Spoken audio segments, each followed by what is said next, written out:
This is a Headgum podcast. Boom, boom, ching, boom, boom, boom, boom, ching, boom, boom, ching, boom. Sorry, I've got the song stuck in my head. Dude, that sounded amazing. What was that? Was that one of the new songs? Oh, you've not heard it? It's by Jackson Yellow. No, I haven't heard the new Jackson Yellow. I can't wait to listen to it or find it somewhere. It's Play called it at a wedding. it's called A Soft Spot for Love, and that's the remix. Oh, cool. Yeah, it's where by do you Yellow. find music? Dude, where do you find stuff like, where do you get music like that? Well, as you know, wedding music is typically kind of corny and doesn't represent the client's personal music taste. That's what I was just thinking. But that's where Dart comes in. Dart works with actual musicians and artists, many of whom have their own productive careers on tour in bands you've heard of. Leon Bridges, Lalome, Tops, and Anderson .Paak. I love those guys. Thank you. Thank you, you too. You're welcome. Yeah, no, you're welcome. Brother, I've actually used Dart before. I used it for the cocktail hour at my wedding.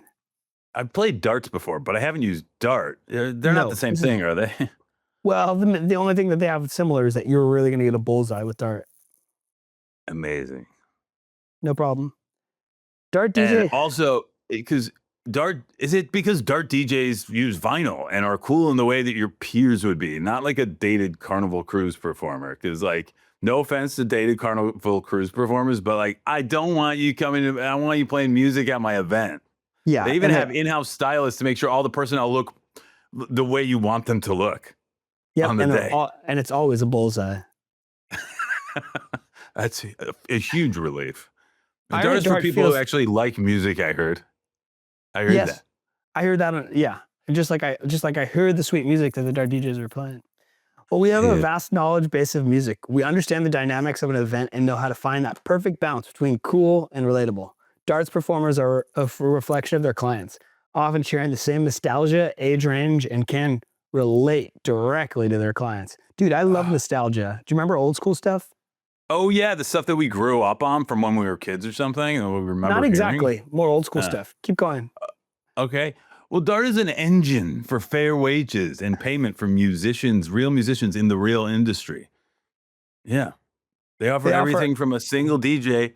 Wait, were you going to say the same thing I was going to say? I just had the same thought at the exact same time. Oh, you take it away. They offer everything from a single DJ to a 14-piece event band. That's exactly what I was I'm imagining that right now. I'm like, okay, if that could be like, if you think about all the sounds coming out of the different instruments, that could be a really cool symphony. That's like 14 different instruments or something. Just about. Yeah. Well, with hubs in LA, San Francisco, Austin, New York, and now Chicago, Dart can easily play all over the country and all over the world. Wherever you are, they will hit a bullseye on you. Yep, I'm just thinking of a new place in the world I'd like them to play. Los Angeles? Exactly. Or another city that anyone would want them to play at. Bullseye. Chit chat. Chit chat bullseye. Let's have a chit chat. What's our podcast? What's it gonna be about? Tell us. What's our podcast? What should we talk about? With Beck and Kyle. Okay, here we are back in the studio. Wow. I don't even know how to begin. It's like, it's been a while, B. Yeah, it's been a long, long time. We've been watching the episodes with all our rockos out there, just seeing them come in and being like, what did I say? What did I do? Yeah. What was that? You know, like, who is that? What? All those kinds of questions. I was going to say, I remember asking the same thing. Yeah. What is that? Who's that? Yeah. And it was really... In one of the episodes? Yeah. In one of the episodes of one of our episodes of our... Yeah, from What's Our Podcast? Mm-hmm. All right. So it's... Kyle, this is a news alert. Kyle thought that the name of our show was What's Our Podcast? Beck's coming at me a little bit today. Yeah, and you know what? I'm sorry. No, go for it. Let's keep going. I'm sorry for coming at you. You know, you kind of just ask for it. No, I'm like a little squirt. Yeah, you're a little squirt, and you kind of get outside. Yeah. No, keep it coming. You really are good at taking it. And it I like taking it. I actually makes like me it. think that you like it. You like Some to people, be beaten up a little bit. I do. Yeah. I do. I like people pointing out the things that I don't do as well as other people, and I like them telling me that I'm not a full human being. Yeah. I'm more kind of like a half. I'm a work in progress, but Yeah. not a work in progress you want to show off. I'm like something you'd be embarrassed about. You like bring out of like a little drawer to show your friends and be like, "Can you believe this?" You open up the like, drawer and you're like, "Wait, actually, you're not going to see that." Yeah, you're not gonna. You're gonna want to see it because it's so like yes, work in progress. yes. But then you're like, but we'll like close. We'll put him back in the little drawer and like close the drawer. And and I like that. Like that's like who I am. Yeah, yeah. And I've felt that way since moment one. Little man in a drawer. Well, I used to be a boy in a drawer. Okay. What happened? Did you grow up? Well, I grew up in my drawer. Okay. Look at you got kind of a little bit of a cockiness there. Now you're starting to brag. Oh, now he's gone back inside. No, come on. No, okay. But it's really, and I just want to say it's really good to see you again. It's good to see. It's been a while. It's been months. It's been a long. Yes. Man. Here's the thing. Yeah. Lay it out. We haven't. I saw you. I was thinking about this. I saw you at the end of September when Good Neighbor reunited for my show. For your show, that was so fun. Lodge Room. Yeah. Yeah. You. Nick and Dave. Yeah. The old boys because you come used together. to do all the character. I remember you the character guy. For kind of like voices and stuff like that. I loved that. Yeah, I loved that. And I kind of, that was me. Yeah, I remember. And you were kind of the sort of. I was more to sort of the sort of a squirrely, a little bit of sort of you'd find me in the drawer sort of situation. Yeah, you always do the drawer characters. It was great to be at your show, though. It was so. Thank you for making us a part of it. It was the first time Good Neighbor was back together in 10 years, I believe, performing on stage. Mm-hmm. You gave an incredible show. Oh, thanks. Yeah. It was really interesting stuff, the video stuff and the songs. Yeah, and try to like kind of subvert sort of like what you think you're going to get when you come to a show. It was definitely subvertive. Thank you, man. Yeah. No, it was really great to be a part of it. I will say, speaking of work in progress, this is the first time we've done this in a long time. Yes. I will say, one of the things that I brought this up with you, there are a couple times in these past 13 episodes that we've been watching come out in the past 2 months where you tried to be genuine and I immediately made fun of you and like did not engage with you in any way. Yeah, and to be fully frank with the audience here for a second, to the what would you say this? The curtains are down, or the curtains are pulling down the walls. The curtains are pulled down the walls. Yeah. You mentioned this to me last night on the phone. Yes. And here's how I feel. I don't remember ever experiencing that, nor do I remember ever seeing it on screen. Mm. And we watch every episode. Oh God, we have to watch all the episodes. Oh, you gotta watch yourselves back. It's the 7th layer of hell. But I will. I'm just like now. All of a sudden, I'm like I want to go write that. That's amazing. Yeah, we can that could be a movie actually. A feature. Yeah, maybe a feature. Yeah. I guess if you get the right team. Yeah, to all the Roccos out there, if anybody wants to write the 7th layer of hell movie where the podcast guys have to watch themselves. I'm just imagining like that'd be great. Just send it to some us. great actors in it. It'd be really cool. Yeah. I was gonna say, what's that? One of the pens. One of the Penn, like Sean Penn or Robin Wright. Yeah. Yeah, Robin Wright Penn or. Yeah, I think there are she's other probably pens. Penn Badgley. Oh, Penn and Teller. Penn and Teller, yeah. There's so many pens in the business. Yeah. Yeah. I was gonna say, I mean, I watched the episodes back, and then there are moments where I feel like I'm being rude to you. So I feel I think I feel the exact same thing you feel, where like maybe you've made a joke and I'm not really responding, or you've said something serious and I kind of quickly change subjects. I feel like it is even I just wanted to do it right now because it is a very fun thing to do when somebody's being genuine and just to like cut them off and be like, well, we don't really have time to talk about that. I've to put it out there, I don't think I've ever been like offended or hurt by anything that's happened here. That's good. I kind of felt like, well, I'm glad that you weren't offended. I do feel like sometimes it's a missed opportunity. To offend and hurt? To offend and hurt. No, to not engage with you. Like the two things I'm thinking of were one of the first ones you were like, I just want to like, I'm opening my mind to not to like, you were like to be open to like what if happened. Things don't play out exactly the way that I sort of imagined them to. Yeah. And sort of like, okay, so now we're on a new route here. Yeah. And it was at the beginning and I was like, cool, man. And then there was another time where you were like, Superman was coming out and it was the first time we were talking about it. And you were like, you were excited for me. You were like, I know that you've like, you've been working on this, I'm excited. Like you were being very sweet. And I was like, yeah. And I love and I just like threw it away. But it's, I think that I'm joking if I ever do that, but it did feel like, I'm like, oh, there was a potential to have a conversation there that I threw away. So, I mean, who knows? I mean, like, I also think that like watching all this, it's like, oh, I want to do certain things differently. But at the same time, like we both know that when you're here, it's just like, you can't, it's not, I don't feel like I can be like, oh, decide to do this. It's just like we react. The train starts moving immediately. Yeah. You sort of have to. And I think those moments that you're referring to, I think it's just because like one, I think sometimes you're just thinking of like, sometimes I'll be totally blank faced when either the guest or you says something or makes a joke. And I imagine it's because like I'm thinking of like, what are we going to do next? How are we going to follow this up? Right. Do you know what I'm saying? And so like it takes away from that moment and I can't properly be in the present and engage with whatever's happening. Yes. So I think those type of things happen. I think there's like a pressure, and maybe this isn't it, but a pressure to like keep things happening or like, let's get a bit in here. Let's be serious here. I think everything you're doing is great. And I think it's a journey and,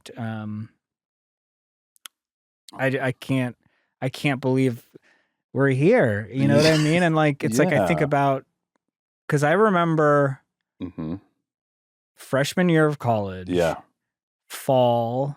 Yeah. I'm from San Diego. Right, and I was coming from Chicago. And I remember meeting you. In September. I think it was September of 2003. And I still remember meeting you. And I still remember meeting you too. And to think and you were like, and you had short hair then, you didn't have glasses. Exactly. And you didn't have a beard. Exactly. Yeah. And why do you think that is? Because you were the boy in the drawer. And now you're the man in the drawer. Exactly. And why do you think that is? Because you didn't know who you were yet. Yes.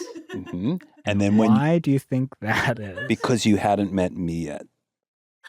No. Oh. Oh. It's because. Tell me. I found out. Yeah. That if I change the way I look. Yeah. Sometimes people will talk to me.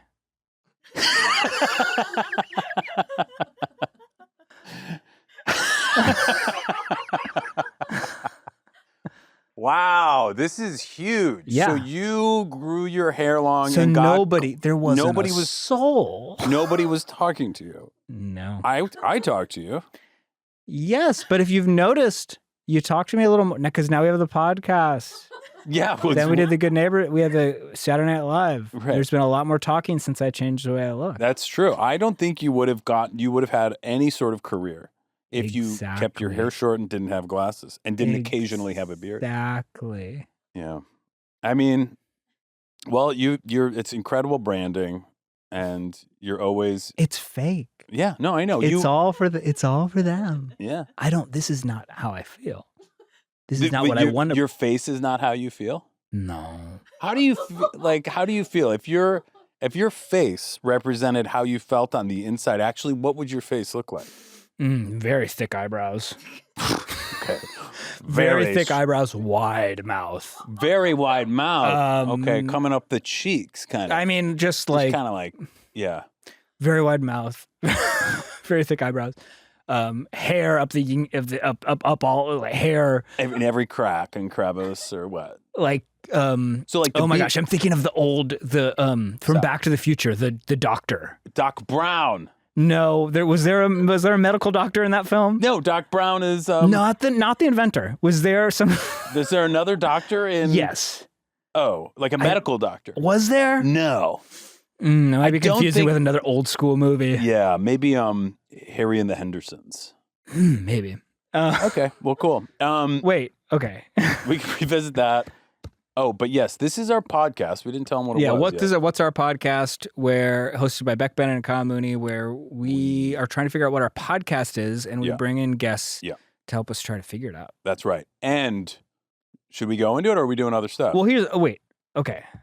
Yeah, I'm hyper. I had so much sugar from Halloween. No. Halloween Kyle. There are a couple things I would like to hit. Yeah. Okay, so we'll try rapid fire as much. Yeah. You and I both, we had a brief conversation yesterday. The interview portion, maybe we try to get a little less interviewee and maybe have a little more fun with it. Yeah.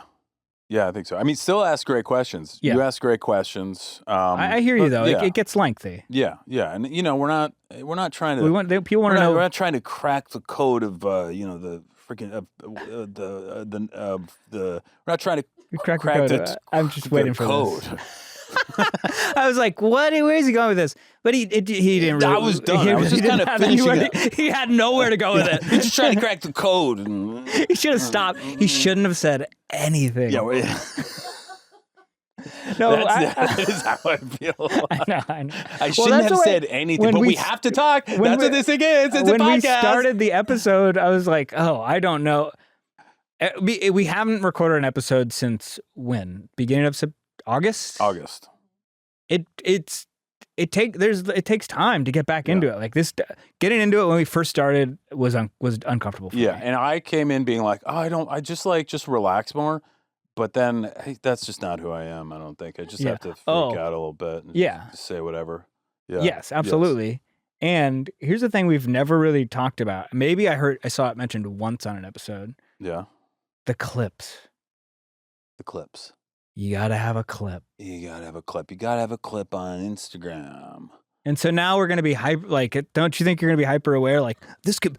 Let's turn this into the clip. Hey, yeah. I'm not gonna. I'm not gonna do that. What you were just doing. Yeah, I'm not gonna do that. Well, no, I'm exaggerating. I'm doing like a old school. Hey, oh, that's gonna be the clip. Oh yeah. Oh, that's gonna be. Fuck you. Fuck you. Are we doing this right now? Fuck you, dude. You want to air it all? Oh, fuck you. You know what? I've been so fucking pissed off at you. Sorry, guys. I'm late again. Was that me? Oh, no. I guess it was the other. I was at the doctor. I was at the doctor getting x-rays. I wasn't late. I know. I'm just saying. You are so mean. You're so mean. You're such a mean guy. That actually was over the line. No, man, no. But you don't feel any pressure now? Like, we got to figure out where the clip is? I mean, I think that you have a brain where you're like, oh, like you have a little bit more of a third eye than I do, where you're like thinking about the next thing. You're able to run the show while doing it a little bit. And I'm kind of like just grasping at straws the whole time. Okay. I think that, but I don't think, it doesn't feel that way, but like, okay, good. The clip I've never thought about actively while recording, but now the clip has become such a seemingly vital part of its existence that it's like, ugh, now there's the clip. I know. Well, we don't like put out the episode. The episode goes up. Yeah. But you and I put out clips every week. We put it on our social media. Yeah. And at some point, we're going to get a new little channel. Which is, do we have, is there an Instagram for What's Our Podcast? We have the handle held, but it's not running yet. We have the handle held. We're holding the handle. But can we right now announce it, and then like from this point forward, people can follow it? We could take a photo together today and post it on there? Sure. Okay, what's it called? It's What's Our Podcast. Oh, that's the name of our on podcast. Instagram. Yeah. I will say there's 2 fan-made accounts on TikTok. Can we buy those? Thousands of followers, and I actually have to ask them to clarify that they're fan-made. Okay, accounts. great. But they're putting out clips. That's 5 awesome. episodes, We 5 want to say thank you. We want to shout out the What's Our Podcast TikTok creators, fan and I creators. saw something circulated, and I was like, "Oh, that's nice." It's very cute. It was a clip with Meg Salter. What made me laugh. happened in it? It was the Boyardee thing, I think. I don't know if that was TikTok, but yeah, it was like when I was like, she got upset about saying that Chip Boyardee has great style, fashion, because they've had children together and have been married. So I saw that, And that just blew up. and then I actually saw two people dress up as us for Halloween, as What's Our Podcast, No Beck way. and Kyle. Yeah, And oh man, I got to see it. yeah. I mean, well, it'll take too long for me to pull it up right Yeah. now. Well, if those people are okay with it, maybe when this is edited together, maybe we could put that picture right here. of us. As No, let's get pictures of them. People. Wait, I'm gonna pull it up. I'm actually gonna get this right here. Buca Look di at this. Beppo. Look at this. This is My Chemical Toilets. Is the name of the person. Sorry, shouting you out. There it is. Oh my, that's great, guys. You Wait, can I guys see look it? awesome. Yeah. I've got I'm like kind of like I'm thinking. Yeah. Well, you're a Yeah, thinker. this is- Yeah. this- And then yeah, I've this is a kind good of got. representation. And then I've got the I'm just kind of there. No, I think No, you're this ready to person- pounce. This person is. Yeah. This person is. You're ready to. You're about to button. I'm ready that- to pounce. Yeah. button that That's clip. what I am. I'm ready to pounce. No, that's very sweet, you guys. We love. We love it. We We love love all it. our Roccos. If you take photos and you dress up like us, you will get to be our friend, Yes. It doesn't have to will- be Halloween. You can do it any day and we'll post it. somewhere. Which brings us to, before we bring out our guest, Yeah. Beck, you got to let me know your level of comfort on this. Oh boy. I did you ask go. Anya. I was like, the thing is, you've already proven that you are more. This is our first episode since the show has been out. This is our Mhm. first episode recording together That's right. since the show's been out. So we're finally seeing what the show is. Yeah. We're seeing what we look like, what we sound like. Mm-hmm. We're now having to, I think, self-critique and do our best to evolve and be the best version of our podcast selves. Yes. Sure. Yeah. But I'm too scared of the internet and of comments and of seeing what people say or think because, well, to be frank, I've been hurt in the past. Yeah. Sure. And I am vulnerable. Of course. I'm weak in that way.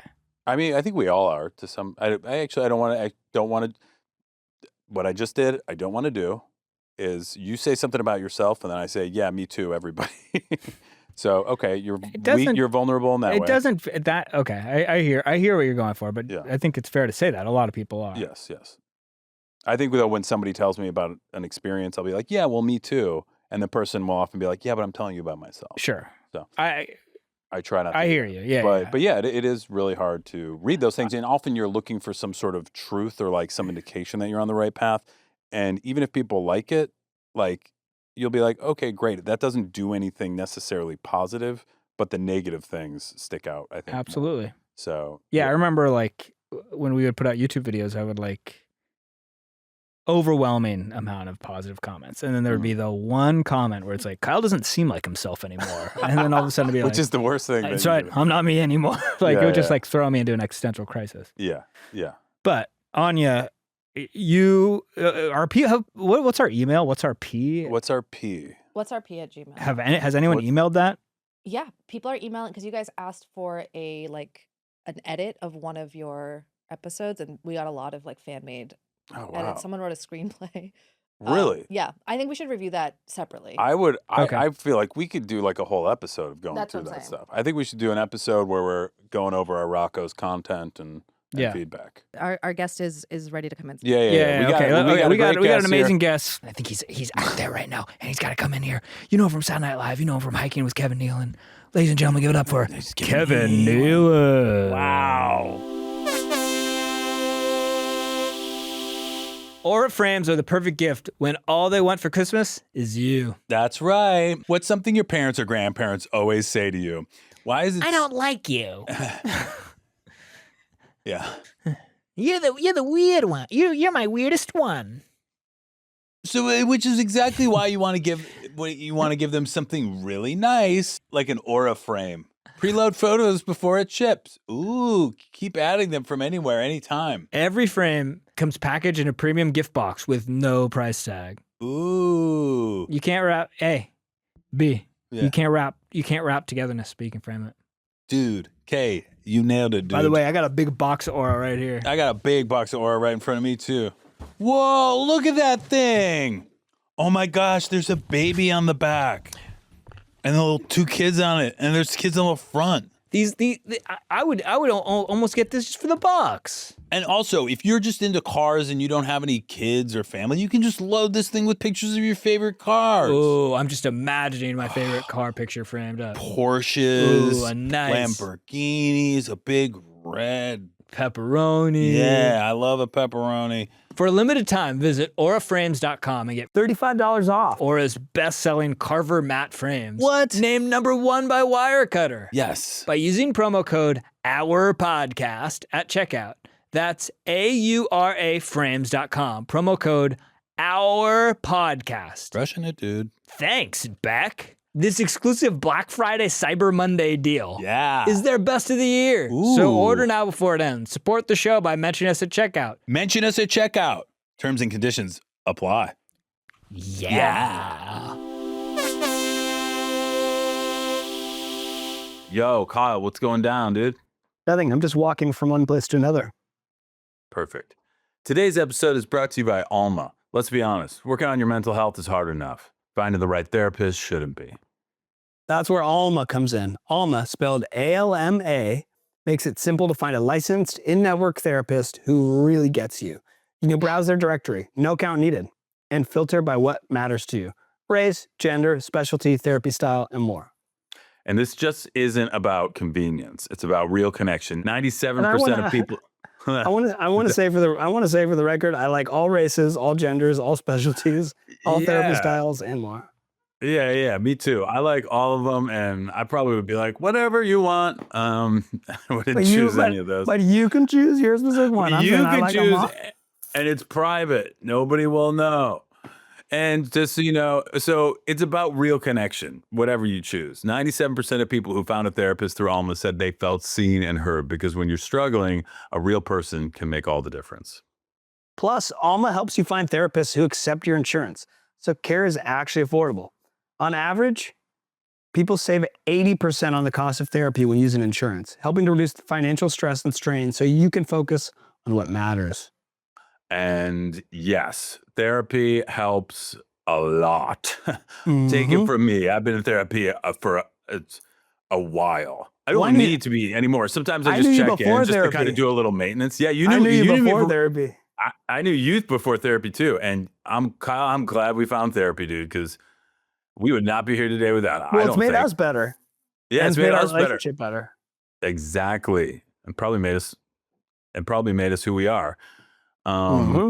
Which we're thankful for. So better with people, better with Alma. Visit helloalma.com / is that a backslash? I would just say /. I wouldn't even take why are you taking the risk? /. So visit helloalma.com / Nobody's gonna be putting in the wrong /. They know what the slashes look like. Of course. Yeah. Of course. I didn't even think about that, but all good. visit. Yeah. Okay. Thank you, brother. So visit helloalma.com / our podcast to schedule a free consultation today. That's helloalma.com / OURPODCAST. Check it out. I'm a little under the weather, but don't worry. My voice will return to all of its glory soon. And that is what therapy is for. Exactly. This is cozy, man. Yeah. Have you been here before? No. First time. Great. You? Yeah. No. No. I just I've been doing it from my phone. Kevin, it's so great to have you here. We start now? Yeah, I think so at some point. I remember seeing you at the 50th and saying hi, but also you were like, hey, and I was like walking by, and I was also like, I don't know if I've had ever met Kevin yet. I don't think we have. No, we hadn't. I was like, hey, Kevin, but it's like one of those rooms, people are just around, and you're like, I've seen you, and you've been in my life forever, and we're all there. And yeah, no, I'm a big fan of you guys. Oh, thanks, my son is too. And he said, oh, really? Oh, that's so sweet. That's rad. So that thing was just a cluster. I mean, I think back, all I saw were people coming in front of me. And, I have memories of just a quick 2 seconds. Hey, I just want to say, oh, hey, man. Yeah. Just want to say hi. It's just like, it was like a constant just. Yeah, it was just too many. Yeah. Too many hanger-oners, all these celebrities, you know what I mean? Yeah, get them out of the way. You're fake. You weren't there. You weren't there. You don't know what it's all about. But that was crazy. I've been to the 40th one and the 50th one. Yeah. And I've been to all of them. 25th, I think they had a 25th one. Yeah. And I got to tell you, in the 40th one, it was closer to when I was on there. Mm-hmm. And so Paul McCartney remembered me, Really? and I remember he was about to go on. I'm with my wife sitting in the front row. And I feel a tap on my head. I look up, it's Paul McCartney. He goes, hey, how you doing? Really? Good to see you. Kevin, what's up? Wow. And then 10 years later at the 50th one, I see him talking to Conan. Yeah. And I did exactly what I hate that people do. Yeah. I came in kind of, cock block Conan, say, hey, Paul, how you doing, man? And I expected him to say, hey, Kevin, how you doing? Yeah, It's been a right, long time Kevin, now. yeah. The animal issues. I tapped you on your head. Yeah. And I'm telling you, it was like pulling teeth. I knew he didn't want to talk. I get it, man. I'm talking to Conan here. What are you doing? I'll tap you on your head later. I thought that Really good, small Paul. talk from Paul McCartney was killing me. Yeah. So now I'm sweating. I say, Paul, how are you, man? Hey, I love that song, Golden Slumbers, man. I'm so glad you did it. Well, it was Lauren's choice. And I go, oh, but you had other songs you could have fallen back on, right? If he had no, and I knew, and this is how much he's been doing this. He knows how to get rid of people with a small talk. Oh, wow. Interesting. All of a sudden he goes, oh, I want you to meet my nephew. And, because he looked over there, and I go over with him, and it's like these 4 tall guys. They don't look anything like him. Yeah. And he just puts me into that circle, and he slowly edges away and leaves. Wow. I thought that's a full bit. These were not people not related to No, he didn't know who they were. Wow, that is incredible. He's a rascal. They might have been valet guys. I don't know. That is a really good move, though. It's a great move. I have a Paul SNL related story. I might go into the weeds here. Forgive me. I met him at an after party. I don't remember what the show was, and Saturday Night Live. Yeah. Probably. Because it was probably Saturday Night Live. You got other shows where they have bachelor parties? I don't remember who the host is, you ignoramuses. Yeah. Kyle. No, I know That's you're the Kyle I know. It's okay, man. No, I don't it's want to okay. do that right now. Sorry about Walk it. it I just off, man. think I Walk it thought I would touch you and make you calm down a little bit. After party, he's sitting with Lauren, and I get an in. I feel Lauren must have been like, or whatever. Yeah. I did not like those after parties. I never wanted to go, but I always had guests in. Where's the after party? Where's the after party? Yeah. And like they're all piling into the limo. I'm like, oh man! I know that was the worst. But that is it was impressive yeah. to have a limo waiting for you outside. Oh, you didn't have limos? Yeah, we No, we did. did. But I'm just saying, like, that is a good way to impress your friends. Oh and these yeah, guests, and then to impress take friends them. that I didn't want to be with. Yeah. You know. It was so annoying. Because It's also, so- because if you go to the party, like, I feel like you kind of have to go to the party. Like, if you don't, then it's kind of becomes a thing a little bit.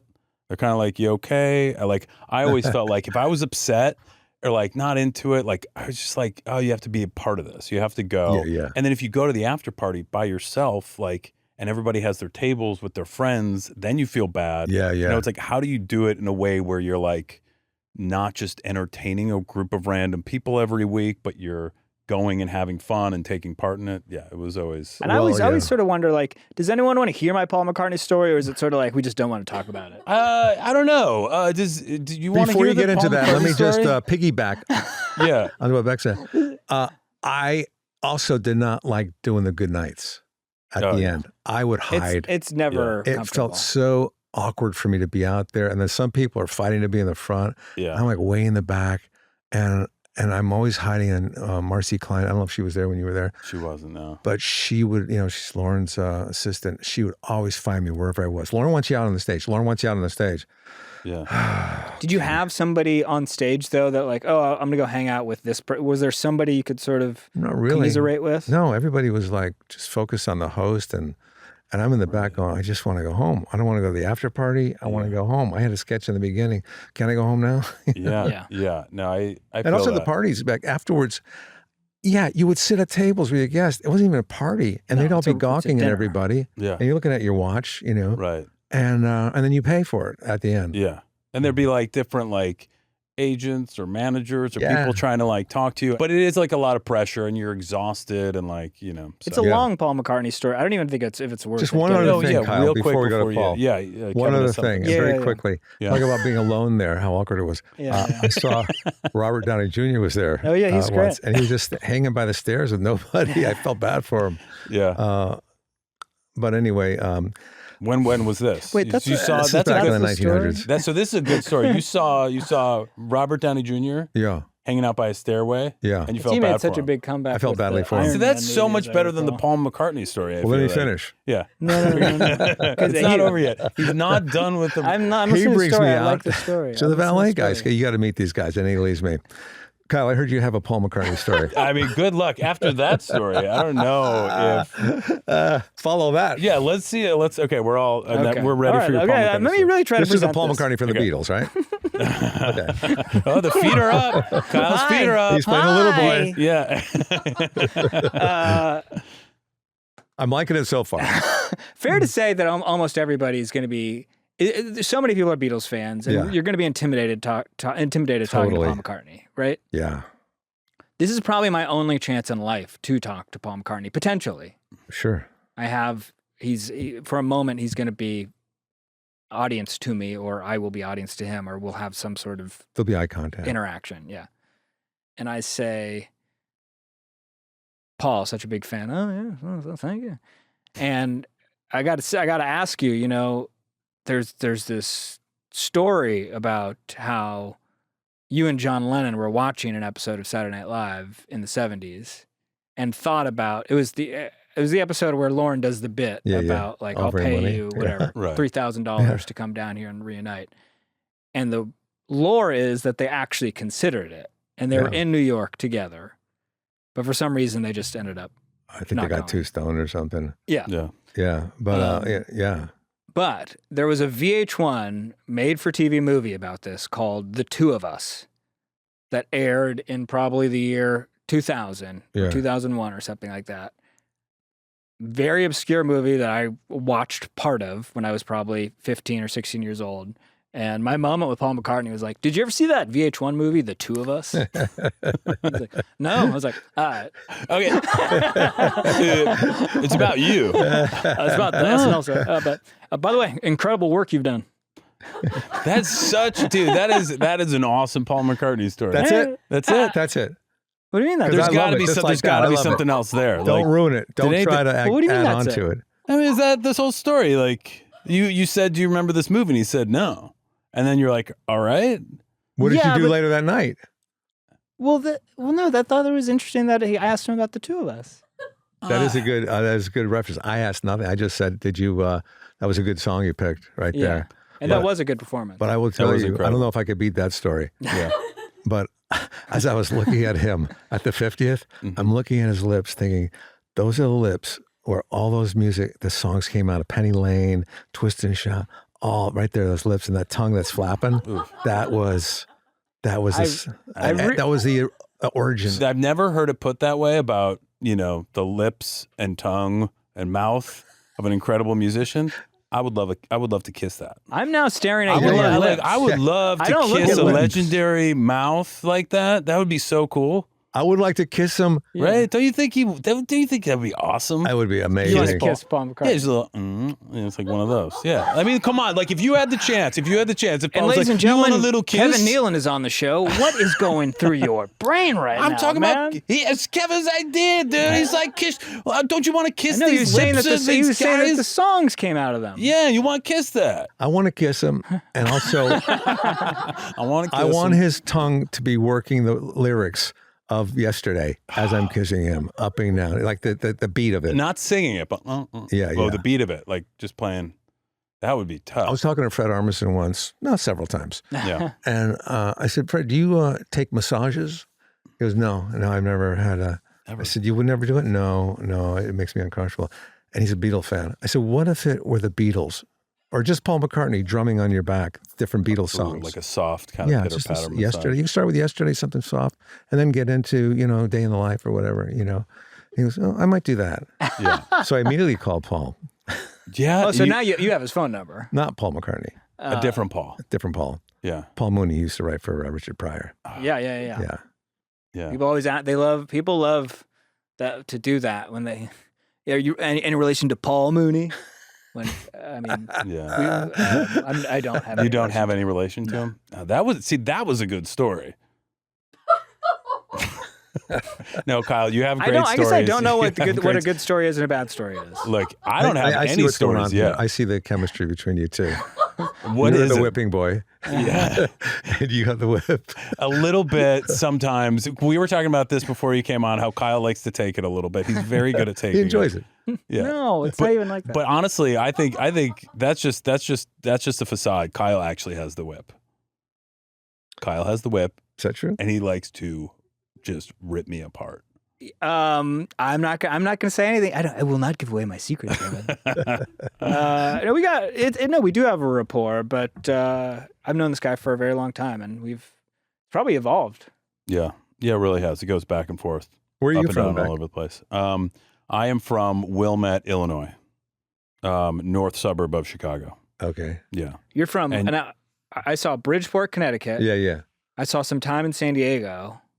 Yeah. Before going to LA to bartend at the Improv. Yeah. You're in Germany for a minute. I lived in Germany You were all over the place. for 4 years. Which was the most formative for you growing up? Germany. Germany, really? Yeah. I Did you learned how like to it? ski and Europe is so small. You could drive to Paris in 5 hours from where I lived. Wow. I learned how to ski in the Alps. I learned how to swim in Greece. Whoa. Wow. Learned how to argue in Italy. How many years were you there? 4 years. 4 years. And what Yeah. age? 6 until I was 10. Wow. Most That of is the a pretty formative it period. was very formative. Yeah, so we lived in a German neighborhood. All my friends were German. So I learned to speak fluent German and Wow. hung out with them, and I would trade my toys, American toys, for theirs, which was old, like lead paint, heavy metal, Wow.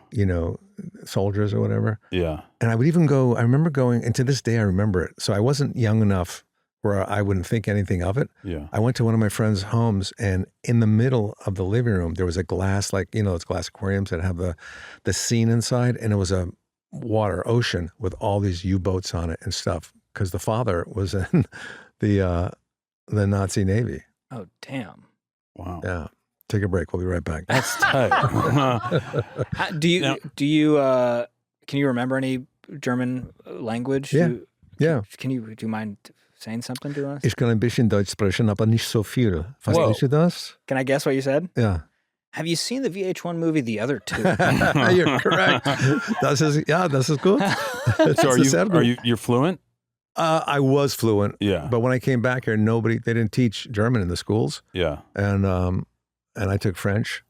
Je parle petit français. Jeez, Louis. This guy's so cultured, world traveled and whatnot. You have done so many things over the course of your career, whether it's acting, stand up, your podcast is so fun. It's just so in the moment. Is there anything right now that you like doing the most? Well, is it all just a mix of everything? You're right, man. It's a mix of everything. I like it all. I'm not just a stand-up, I'm not going to get tired of that. I like to act and I like to write. Yeah. I like to paint. Yeah. I play the guitar and the banjo, and I'm learning how to play the bass now. Cool. Tight. I was learning Spanish for 3 years. I do. I like to do a lot of stuff. I like to. I remember when you're a kid, you go to your mother, what can I do? I'm so bored. Yeah. I haven't said that That's incredible. in a long time.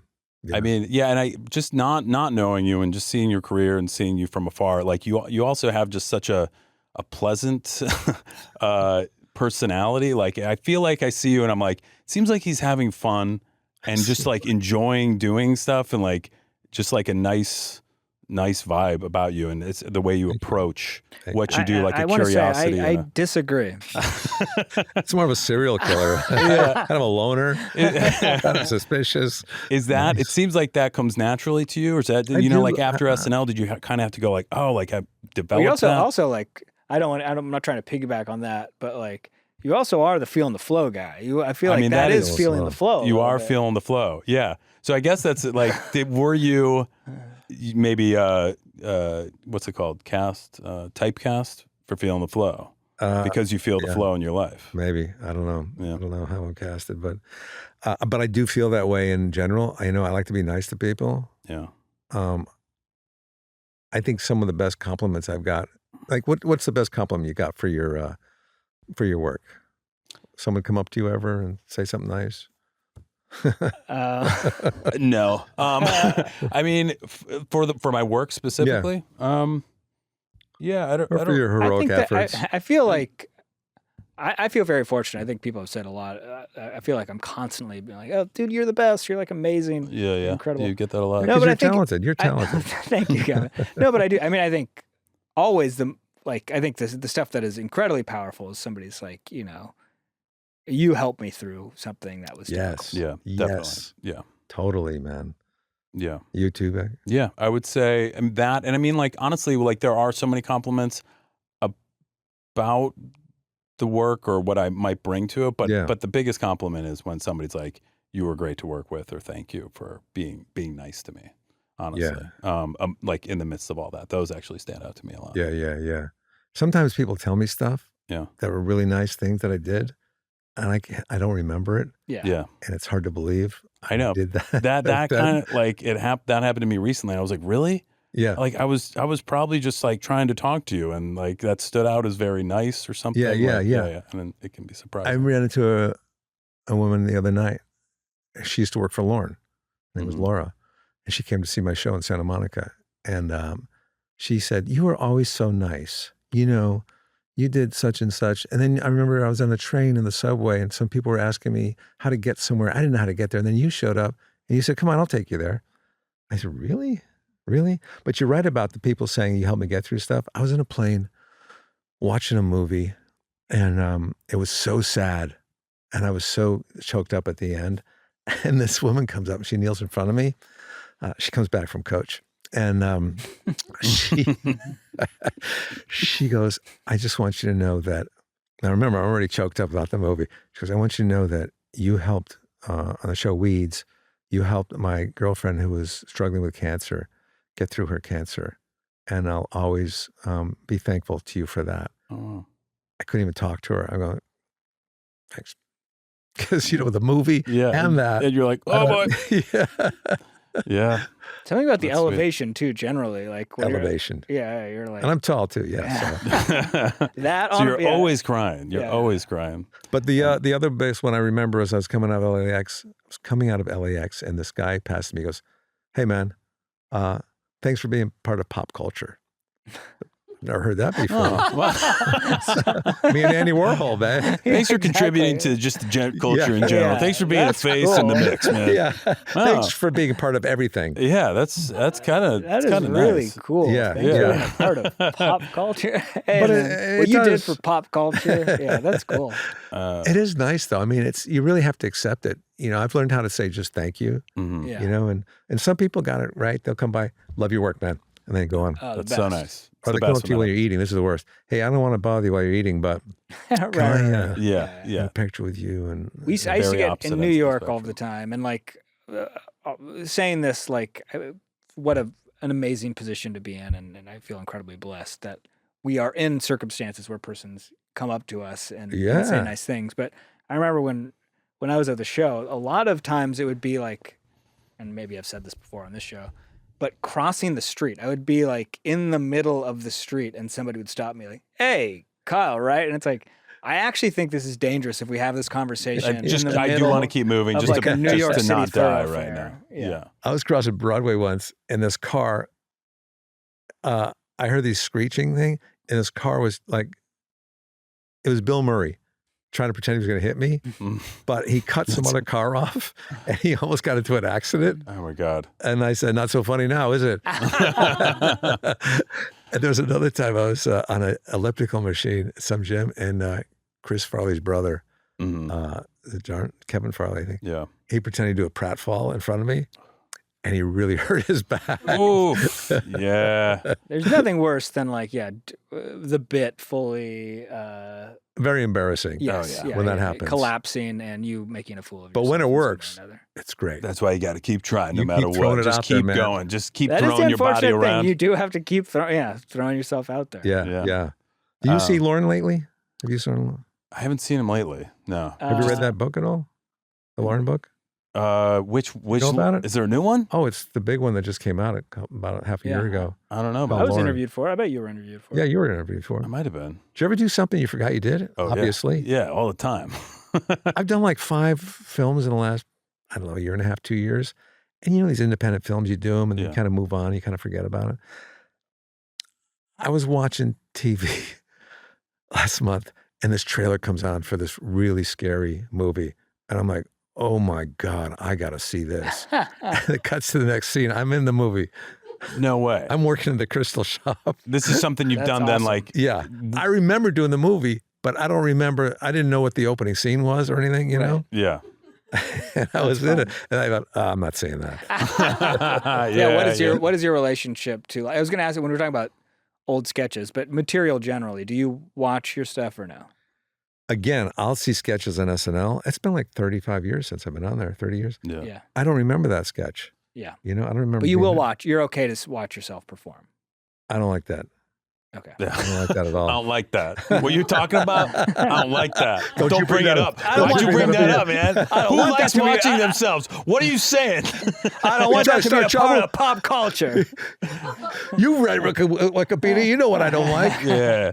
I told you not to approach that. Yeah, I'm sorry. Yeah, it's okay. We all make mistakes. This is What's Our Podcast, where we're trying to figure out what it is. We that don't is- know what we That are. is a good seg. So we're trying to figure out what our podcast should be Yeah, about.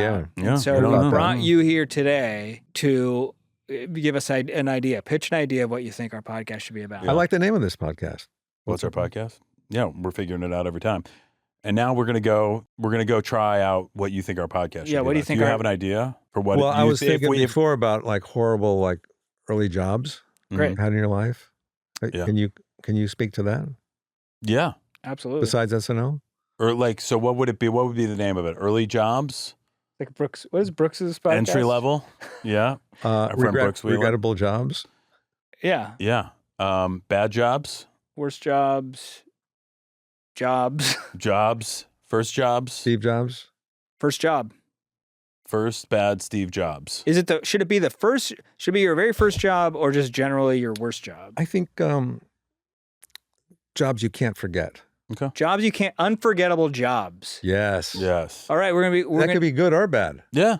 and And we're going to find out when we go to our new it's podcast. Unforgettable Jobs with Beck and Kyle coming right back. Right at you. Right at you. Right, coming right back in. It's Unforgettable Jobs coming right back right now. Let's get at it. Here's what the guy said.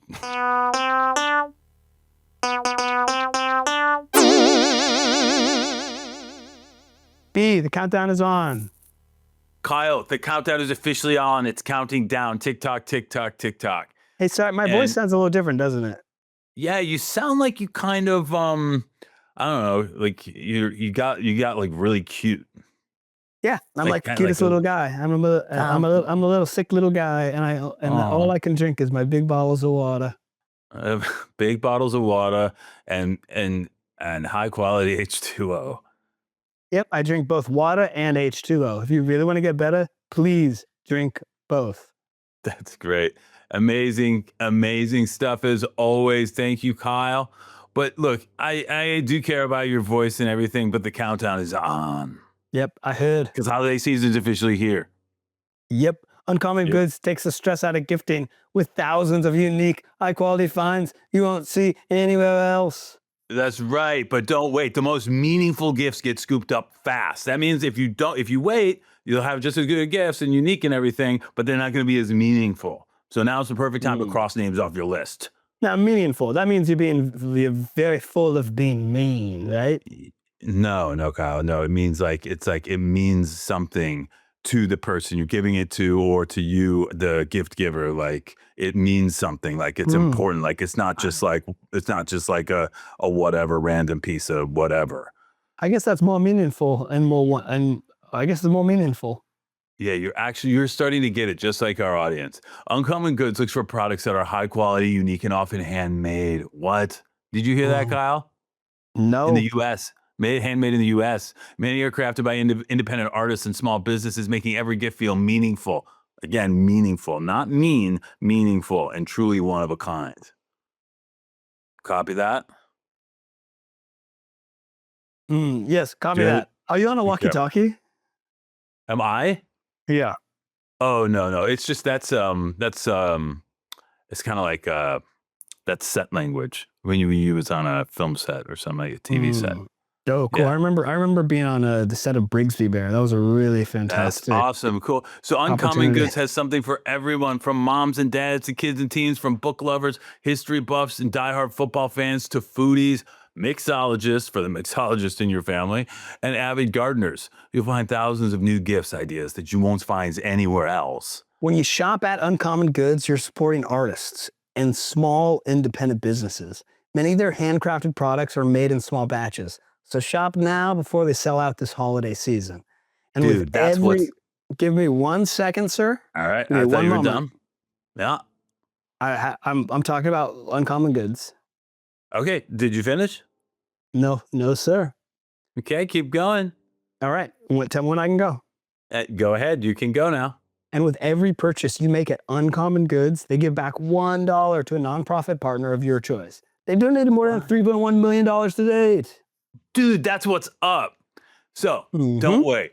I said, that's what's up. I said, so, okay. I said, No, but you said, Yeah. So don't wait. Cross those names off your list before the rush, because we all got a list of names. And to get 15% off your next gift, go to uncommongoods.com/Beck and Kyle. That's uncommongoods.com/Beck and Kyle for 15% off. What? That's crazy. I can't believe they're doing that. Because that's such a big price. That's a nice little chunk off. Uncommon Goods. We're all out of the ordinary, including Kyle. And I must admit, yes, exactly. I've never been the ordinary type, have I, Beck? No. And if Froderick, get out of here. You're not supposed to read the ads. That wasn't Frederick. That's one of my new characters. Oh, what's his name? Daniel. Daniel? Daniel. Daniel.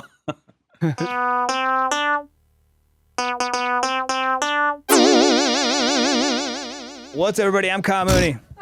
I'm Beck Bennett. Beck, you have an energy today that I can't quite put my finger on, but it feels like you're Blasé-faire. Yes, that's what it is. Yeah. Well, you guys know who we are. You know what we do. It's time for your favorite show. Ladies and gentlemen, let's talk about some unforgettable jobs. Unforgettable jobs.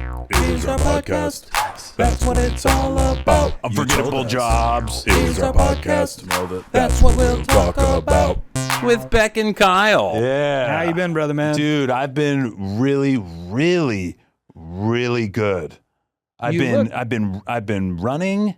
And Really? yeah, I've been running around instead of walking, and I've been doing everything a lot faster, getting a lot more done, feeling really good about myself, really checking things off. Because I noticed when you came in here, I didn't even see you come in. You just sort of were sitting in the couch. I was like, oh, he got here fast. Yeah. So you ran didn't- in. Yeah, because typically you used to watching me walk in, and I just ran right in, and Wow. you didn't even see me. Yeah, That is really, really cool. Yeah, and I can tell that you're a little bit different today.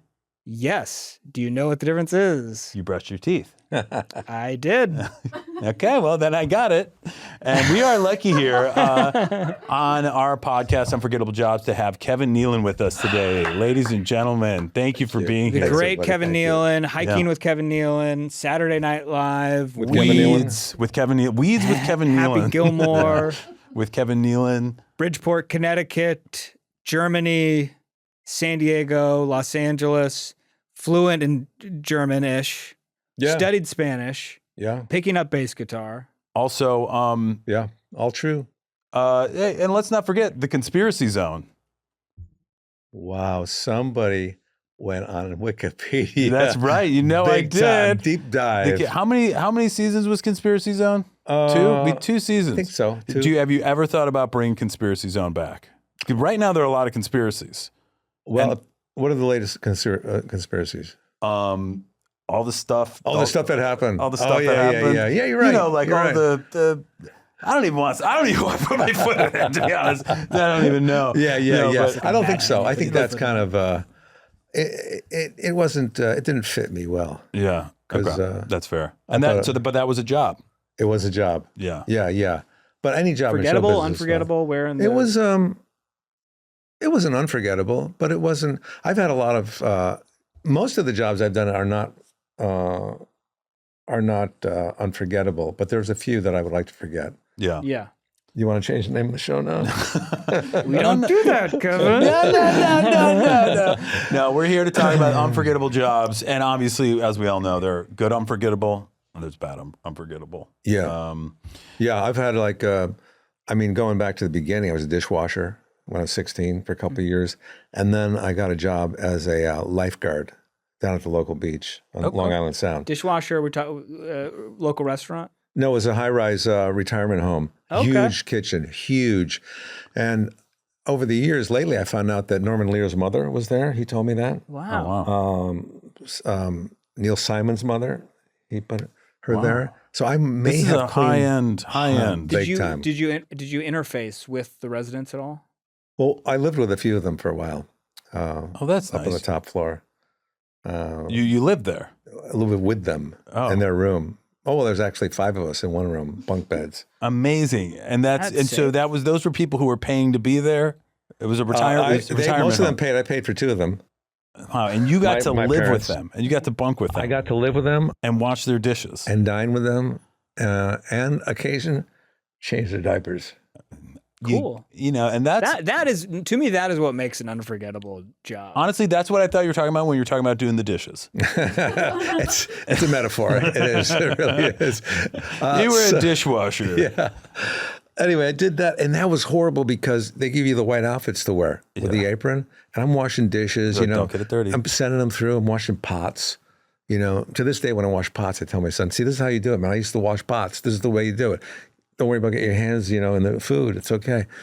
And then, so that your outfit would get soiled, and then you go down to the locker room. They had a locker room where you changed, and you just peel that off of you, and it was so disgusting. And then the next job was a lifeguard on the beach, which is great because we'd have clam bakes every Friday. We go out to Kaiti Island, collect these clams, and bring them back, and we have beer kegs. It was great, but it was a lot of money, and I wanted a guitar. Yeah. Okay. And so I got a night job at Dunkin' Donuts, making donuts. Time to make the donuts. You don't want to have a night Sorry, shift. that's what they say. That's what they Was say. that Duncan? Dunkin'. Wait, you said, what did you It say? used to be Dunkin' Donuts. Are they the ones that did the time to make the donut? Wait, where did you get a job? Dunkin' Donuts. Yeah, Dunkin' Donuts. Time to I make didn't know the that they donuts. were. That's Duncan that does that. That has that catchphrase. It's called Dunkin' now. Yeah, Okay. sorry. Dunkin's. Time to make the donuts. Wait, can we go back to lifeguard for a moment? Yeah.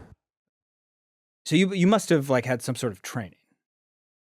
like Well, I CPR or know something how- like that. Well, they teach you. And They did teach you you. ever? Was there do you have stress? Did you? I mean, like a person's life could be in your hands. Well, here was the thing. The last time I had to swim was taking the test. Long Island Sound is very shallow. Mm. By the time they get out far enough to drown, it's in the jurisdiction of the Long Island lifeguards. Oh, so you really are. So it is all about the clam bakes. Then. It's the clam bakes, but And it's the also guitars. yeah. Yeah, that sounds like a lifeguard. That to would me. be unforgettable to me. Yeah. But the problem was you shouldn't have a night shift job while you're working during the day as a lifeguard. I slept through 3 drownings. One of them at Dunkin' Donuts. One of them had Dunkin' Donuts. At Dunkin' Donuts. Oh, at Dunkin' Donuts. You were still a lifeguard while you were at Dunkin' Donuts? Yeah, night shift. But But- here's the big problem. But you're not on duty. If somebody drowns at Dunkin' Donuts, that's not on you. It's not on me. You're a lifeguard, but you're not on duty. I'm in the back making donuts in the Yeah. grease, Yeah, unless the person drowned in the grease. because you're on grease duty. Yeah. And if somebody drowns in the grease, that really should be on them because the grease, I got to be thinking that's hot. Oh, And it's if real they're- hot. And if they're drowning in the grease and they're not able to pull themselves out of that, that's on them. You know, after the first one happened, we realized that if you put a little powder, sugar on them, Yeah. not bad. Mm. So occasionally we would push people into the grease. We would fill them with jelly sometimes. We would glaze them. I mean, this is outrageous. So this is like the first. I know it sounds outrageous now, but at the time, it was a thing. It was a thing. It was like this was part of like the donut making culture, I guess, or like sometimes. I'm people- sorry. I just want to totally clarify. You take people and put jelly inside of them? Or? Oh no, I don't take them. I bring them up from the grease. We have like it's like a, like how they make Like French fries. like a big human basket or something. It's a basket. It's a metal basket. It's like a big human basket. So you understand that. I understand now. Yes, of course. Okay, so This does sound like an unforgettable job. This is unforgettable. This lawsuits are still going on. But so there is some. That was a long time ago. So there was that job. And then I worked in a factory, Sikorsky helicopters, for 3 years, which was right behind the beach. So I could see all my friends still working at the beach. And I worked there because it was much more money. Yeah. And I was trying to pay off my school loan and travel to Europe. After working there for 2 years, and I'm like grinding the sanders, I get the mask on. I'm really, it's like a lot of labor, and it's the sweaty factory. And the foreman comes up to me, and he goes, "What's a young guy like you doing working in a place like this?" I said, "Good question. I'm here to get money to pay off my school loan and to travel around Europe." And he goes, "That's what I said 20 years ago." And then I go, "Oh." And I quit like the next week. Wow. I still owe the college about $200,000. Yeah, but you don't work there, so that's good. And you got away with not paying the college $20,000. So that's It's a win-win. It is a win-win. Man. Now here's the worst job. Yeah. I work for Manpower, temporary help agency. It's like TaskRabbit. Okay. You pick your hours because I was doing stand-up at night. Yeah. And I didn't want to have a real steady job.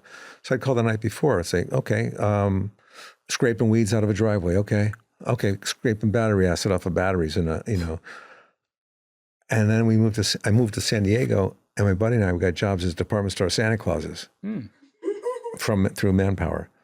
And I was 23, 24, skinny. Yeah. So wait, sorry, would you just, is Manpower, is it similar to like a temp agency? Yeah, it's a temp agency. Yeah. Temporary help. For okay. For Just for husky odd guys. jobs and stuff like that. Yeah, the worst jobs in the world. Yeah.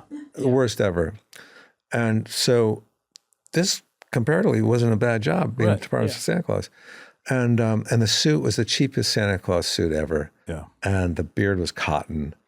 And I go there, and all the kids mostly are coming from Tijuana. Sure. And they don't speak English. And they're sitting on my lap. And a lot of the kids are terrified, and they're peeing on my lap. A lot of the kids are peeing? A lot of the kids are peeing. They're terrified. Why do we do this to children? Well, that's just the way your body works. Okay. Because I'm like... Especially if you consume lots of water. Okay. Dude, thank you for High always five. being there High for me. five. I don't understand all this stuff. Why does it do this? Are you a doctor? I'm always leaking. No, a lot of people think I'm a doctor. No, so actually, there's a lot of stuff. There's some stuff that a lot of people know. I just like try to help people and let them know about it. Okay, so back to the kids peeing on you thing. So these kids are sitting on you. So this company knows they're going to do that. So they've had, all the pants have been Scotch guarded. Oh, wow. So the pee just rolls right off. It's like it's on a counter. It doesn't absorb at all. on your Santa outfit. Yeah, on the Santa outfit. Yeah. That's great. Yeah. That's great for you, right? It was great. So you're happier than So ever. here you are. You get peed on as much as you want, but it just falls right off. You're like, oh, they're peeing. It seems bad, but the Scotch guard is going right off. So you're happy as a clam in a clam bag. You lose the water, but it's still warm. Yeah. You know, you get the warmth. I see. So now it's like, yeah. It's like sort of That's a the beauty of it. climate Anyway, that was a horrible job. And I did become boyfriend with the elf, though. Oh, wow. So that worked out. Oh, that's nice. Yeah. Do you remember what? By the way, she was an elf. You were at a mall? Okay. Sears department store. Do you know where? Oh, Sears. It was in North Park of San Diego. North Park. Okay, in fact, somebody sent me a picture from a long time ago of her on my lap. It was she was an adult at the time. The elf. The elf. It wasn't the elf. Oh, okay. Yeah, but I did have my hand kind of on her butt, which Kevin, was you not don't need to good. say that. That's unforgivable. Not intentionally. It was accidental. No, of course. and that'll We happen. just don't need to talk about it. Yeah. Yeah. No, that's all right. That's all right. No, no. The kids were There's no accidental. reason to bring it We'll up. take a break. Let's go back to the pizza stuff. That's going to be unforgivable. Yeah. And what about, Why did you guys leave SNL? well, me and my wife were having a baby, and we wanted to do it in LA. And it was really, if anybody's leaving SNL and you're part of, a cast where everybody's about to leave a year early. Because then all the attention's on you. Yeah, I like that. Yeah, I left a year before Kyle, Kate, 80, Pete. Mm-hmm. I think Alex and Melissa. And Melissa, yeah. And I was the only one to leave. and all the attention was on me, and it was great. So yeah, just do that to all you people out there who are in that situation. You left a week after you were hired. Yeah. I was like, I'm out. I got on. That's I'm it, done. baby. I want to go out on a high That's note. But as for me, for unforgettable job, you know, they say if you do something you love, you never actually work a day in your life, and that's me. If you do something you love, if you actually do something, if you're doing what you love, you've actually never worked a day in your life. I got to tell you something. Yeah. I do stand up, and I don't even, and I love it. I don't even think of it as a job. Yeah. That way, I don't have to pay taxes. Oh, that's good. That's smart. That is smart. It's how you look at the things. government is cool with that. Oh yeah. Way of thinking. And maybe you have like an S corp or something. You're like, I'm not going to do stand-up Or shows. maybe you I'm have an going to have S-corp. meetings with my boardroom. Yeah. I saw something about this online recently. That's what rich people do. You have an S corp and you have a an C S corp, corp, and you go on vacations, and you say you're having a board meeting in Italy, and you go. And there then you with join your the Peace family. Corps. Yeah. Is the Peace Corps still around? I think they got rid of it. I think so. No. I performed at a college. Oh. It's definitely still around. Boy And they're- Scouts? Any Boy Scouts around still? I mean, I don't know any of them, but Yeah. they've About the got to be worst- around there somewhere. Speak about the worst job I ever had. Yeah. Boy Scout leader. Oof. Yeah. they pay you for that? Well, no. Is that a job then? I don't even think Did they it's a ask you to job. be there, or were you just? No, I just you got to have some more unforgettable jobs. Really the worst. What was the last job you had before you got into this entertainment business? It was waiting tables at Figaro Bistro on Hillhurst in Los Feliz. And that was kind of fun, but it was also it was the worst when they fired me, and I was like, please. Like I was working brunches, and I lied to get the job about having other waiting experience. Yeah. I had waited tables like one summer, but it was at like a yacht club or something, and like it wasn't at like a restaurant in Los Angeles that was very busy and hectic and poorly run. Right. And I was doing brunches, and tables were complaining. I couldn't keep up, and it was like the manager. He was like, "You can go home, Becky. You are done. Don't come back." And I was like, "Please, I need this. I need this job." It was like really. That feels like a scene from a movie. Yeah, and You got a little kid on the way 10 years down the road. You got to think about that. And I was only on brunches, the worst shift for like many weekends after that, and I got better and better and better, and then became like one of the better waiters. It worked. It worked. I proved my way and it was me and the chef's wife were like the two head waiters. Dude. Yeah, man. That's unforgettable jobs. And I was making that cash, and I was just running around. I didn't even need my notepad anymore. I was like, I got it right up here in the noggin. So it was awful, but then it became kind of fun, and then that was the last job I ever. One of my very first jobs right out of college was I worked for but Beck and I both went to USC. I got a job working in the student film archives, and I worked for a man named Herb Farmer, who was a professor emeritus. He had been there.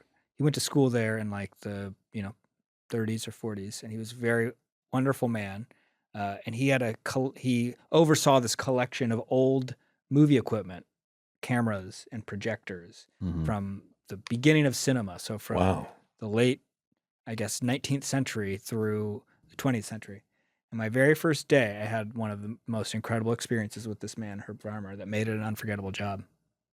He's shown me around this little hallway of all these old, almost antiquities. It's like these old projectors and cameras. And he's like, right here, you got a Bell & Howell camera from 1916, and this is a Kodak, and you hear a, and he goes, huh? Somebody must have stepped on a frog. Just like really comfortable with it, like. And I was like, okay, this is my very first day. And he's like, then right here, this camera's got 3 lenses. And he's like, that frog always hopping around. Did he keep that up the whole time you worked there? I feel like I heard it once or twice again, like, it must have been a frog. Still haven't found that frog. Beck, I did the same thing you did. When I moved to San Diego back then, we stopped at construction sites, me and my buddy, see if we could work construction, but you had to be in the union. Yeah. And then we went down to the bars down there at PB, trying to get a job on a tuna boat. Wow. There's no tuna boats around there. And then we ended up we went to apply for a job as a waiter at this nice restaurant. Yeah. And my friend doesn't want to lie about his resume. I said, Johnny, you're not going to get hired. You got to put something down. Yeah. You've never had any experience. That's how all waiters start. You got to lie. Yeah. So I go in there, I'm writing down, steak and barrel, lobster barrel, every restaurant I can think of. And I'm giving my number, the number of my friend back in Bridgeport. Absolutely. And he looks at it. We come and meet. He looks at both resumes. He goes, John, I'm going to be honest with you. You don't have any experience, so we can't hire you. We've got Thanksgiving coming up, so we need somebody with experience. And he looks at mine. He goes, now, Kevin, you have a lot of experience here. We could use you. Can you start tomorrow? And I'm looking at my friend John going, giving like the eye roll in his eyes. And I said, yes, I can. He goes, okay, let me just call this, call this reference here, and then I'll get back with you. And I said, okay, great. We got another interview we got to go do. But here, call me later and let me know what time to come in.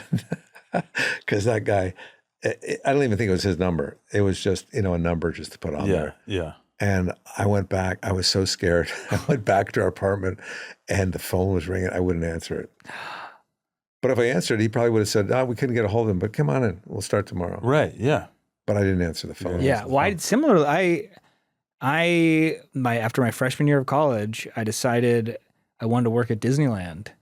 And I interviewed along with my friend Eddie, who lived on the same floor with me at Mark's Tower. Sure. Eddie would have been great at Disneyland. Eddie, you're going to find out. We both interviewed. We both ended up getting jobs as food vendors. So like working the popcorn cart or the churro cart or they have a glow cart with toys or, should I say popcorn? You didn't say popcorn yet. Popcorn. No, this is the first time you said popcorn. And there's no cart after that one. Just popcorn. You're just floating. You're just walking around. Yeah, exactly. Yeah. I did the orientation. I was living in San Diego, so it wasn't really Oh, you were driving all the way up to practical. Disneyland? Yeah. Doesn't make I any took the sense. orientation. It was a 2-day orientation. I got to say, the popcorn thing, they went through the process of how you're supposed to make the popcorn very fast. They're like, you gotta put it in the bucket and it pops, and then you can't. You can burn the popcorn. Yeah. And you can burn yourself in the process. Yeah, sure. But they went through the popcorn thing in a matter of, I got to say that we spent 10 minutes on it, and then we moved on to churros or whatever. But I was like, I don't know how to make the popcorn. So by the time I got the call to like report for work, my first day, I just didn't show up because I was so nervous I was going to get popcorn. Damn. You didn't even show. And I that was didn't your show up. dream And job then working at Disney. yeah. You could have had a whole career It's in kind of that. like 2 hours away. But Eddie did take the job, and he had a great summer. He did? Oh, Yeah. good for him, man. Yeah. Good for him. I always wanted to be a guide on the Jungle Cruise. Oh yeah, you'd be great at I that. thought that would have been the best. Oh, man. I thought you were going to say, I always wanted to be a gyno. It's a summer job. It's not a bad job either, man. That would be an unforgettable job. That'd be unforgivable. All right. Well, Well, I learned some amazing things I did not know about your experience, filling people with the jelly and eating them at Dunkin'. And yeah, that is getting the that is piss on your something that- legs. That's I amazing. know. I mean, Get all the kids pissing on it you. sounds crazy, but true. Yeah. Well, these are jobs. These are stories about unforgettable jobs that I'm never going to forget. And like we always say, as we close out each episode, it's not a job; it's unforgettable.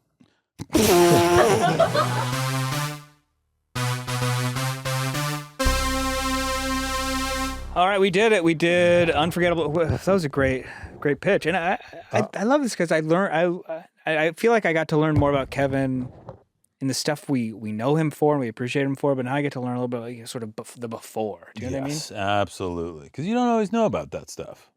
Right. That's true. That's true. Yeah. And the helicopter stuff, I was like, what? And the Santa stuff. I mean, I didn't know that all litany those of, kids peed on you. And I the- was mostly jealous of the clam bakes. I've Yeah. never gotten to experience that sounded really exciting. Those were exciting days. They were. Man, we used the beach house. We had the grill out there, fire, bonfire, girls. Oh, come on. Come on, baby. Take Come me on. back. I'm just imagining this fire. These big old clams Yeah. just everywhere. Clams everywhere.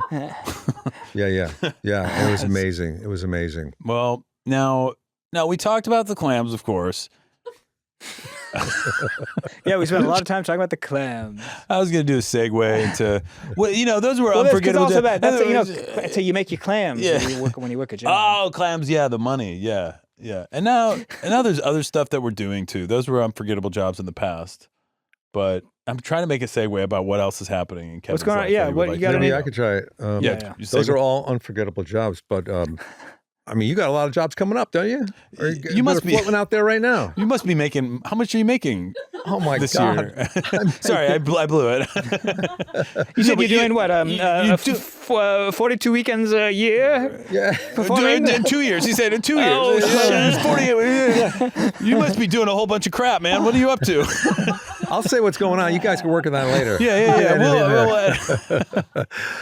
I am actually involved with the Appalachian Trail Conservancy right now because I like to hike. I have that hiking show on YouTube, Absolutely. called Hiking with Kevin. Hike with a different guest every week. Trails mostly around Los Angeles. But I'm working with the Appalachian Trail Conservancy to try to get the definition of "go take a hike" to mean something good instead of being dismissive, like "go take a hike." Right. It's like "go take a hike," something good behavior. So we're trying to get signatures to pass that and change the Webster Dictionary definition. Of Wow. I would love to be a part of that. that. Okay. I would love to sign that. I'll get you the information later. So it'd be like, what kind of situation would we use that in now? It'd be like if Kyle was like, I'm feeling sluggish. Would it just be literally like, hey, go take a hike? Yeah, another thing I'm doing, and I got, it'd be more like it's how you say it. Yeah. It's like I don't want to sound mad when I say it, you know what this is about. You just want to say, I'm out a lot. hey, go take a hike. You'll feel better. Yeah. You know what I mean? Instead of go take a hike. Yeah, get out of here. You see that? You see what? It's like I feel when you say it to me the nice way, it makes me really feel really good, and I want to go take a hike. That's Exactly. so nice. That's what we're trying to change. I would love to be a part of that change Yeah. in the world. Beck, another thing coming up that I'm really excited about. Tell me about this crap that's going on. Why are you putting on? Kyle, you can listen. Kyle, you can listen to this. Okay, too. I'd love to listen if I can. Try to catch what he's throwing out. My wife and I are one of the group of executive producers on a documentary that just won Sundance Film Festival and is making all the rounds to the festivals. And it's going to be on Apple TV November 14th. It's called Come See Me in the Good Light. It's about this poet, Andrea Gibson, poet laureate, and her partner who live in Denver. And it's kind of a love story. And it's also surprisingly very funny. And she is diagnosed with cancer, so she's going through the treatments. But yet it's not so much about that. It's about her performing again as a poet before she dies. That's beautiful. I can't It's wait so to see cool. Yeah. It is kind of funny. We can't wait to see it. And is anyone curious what I'm up to? No, we don't have time to talk about Okay, that. that's all good. That's all good. Yeah, we'll talk about it. We'll talk about it another Okay, time. that's all good. Afterwards. I want to hear about it. Will you call me? Absolutely. Yes, call. See if you can get my number. Kevin, you are a true hero to us. And I'm a I joy. don't know that I Yeah. got to say that out loud, but I'm a joy. it's what? Excuse I'm me. a joy. Delightful. Yeah, you're delightful. You are You're a a joy. delight. You are a joy. Yeah. A delight? Yes. You're a delight. Another way to say it. But that Delight. sounds angry. It's. I don't know that. I delight. don't even know that it's fair to say that. I mean, I feel like This is to where be I in gotta your get my presence is tissue awesome. out. Yeah. Well, no, it's we grew up watching you. You have inspired us in the fact that we get to share some time with you, and that we can say that maybe we worked at the same job or we have some sort of pedigree that we're in line with you or something like that. It's really awesome. And Appreciate incredible. that. Thank you. Yeah. Thank you. And when you guys get older, you're going to hear that a lot too. Yeah. I grew up watching you guys. Yeah. You'll It's, see. it's starting to happen a little You'll bit see. already. I'm like, yeah, I'll be okay. dead for a long time when that happens. Yeah. Yeah. Yeah. But it's nice. It's nice. Well, thank you, Kyle. Beck doesn't really feel the same, I guess. Mm-mm. I'm not a fan. I don't know you. I've never seen you before. How did you get here? Hey, what the hell? What were we doing this whole time? No, thanks so Well, much. thank for you being guys. here. Thanks for Yeah. having me. I'm flattered. It was a pleasure. Thanks, Kevin. Thanks, All right. Beck. Yeah, thanks, Cal. All right. And scene. And chop it off. What's our podcast? What's it gonna be about? Tell us. What's our podcast? What should we talk about? with Beck and Kyle. That was a Headgum podcast.